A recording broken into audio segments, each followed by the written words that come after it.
कविता अमावास्यार चंद्रर नायिका मनीषा तमे उपन्यास अमावास्यार चंद्रर नायिका बारिस्टर गोविंद दास तुमर स्रष्टा। उपन्यासटी पाठक मानक हृदय को छुई जाए। तमर चरित्र असाधारण। कैंसर रोगिणी तमे रमेश काउल को भेटिच जीवन पथरे। लक्ष्यहीन जाजावर जीवन जहाँकर जीवन जंत्रणा बुकरू उठी स्खलनर पथरे बाट चली दिए प्रतिष्ठित होइचंती।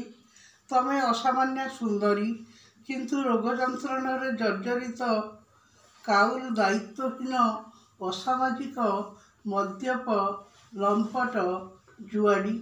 तांको मनरे तम प्रति आकर्षण सृष्टि होइची। काउल गरीब धनहीन बेसहारा लोकंकर साहाय्यकारी।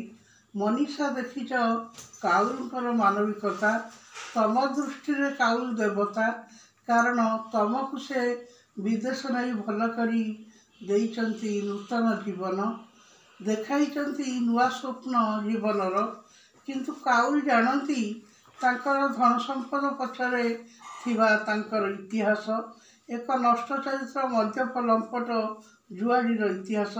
से निजे दूरेई जाती तम जीवनरू, कारण तमर भल पाइबाकू घृणारे देखिबाकू से चाहती नहीं। तांको मनर असीम द्वंद्व सबू धन संपत्ति दान करी से दूरेई जाती तम जीवनरू।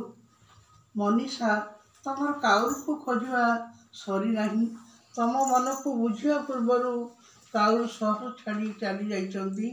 तमे किंतु हारी ना काउल को विवाह लगी निष्पत्ति करिच।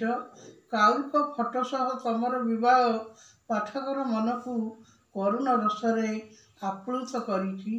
शेषरे एमिति भावरे अमावास्यार चंद्रर समाप्ति होइछि तम जीवनर समाप्ति सह। तमे एक कारुण्यर प्रतिछवि। प्रेमर एक नूतन अध्याय एमिति भावरे आरंभ और शेष हो जाइछि। मनीषा तम चरित्र एक दुखद चरित्र। काउल तमको भूल बुझी दूरेई जाइचंती।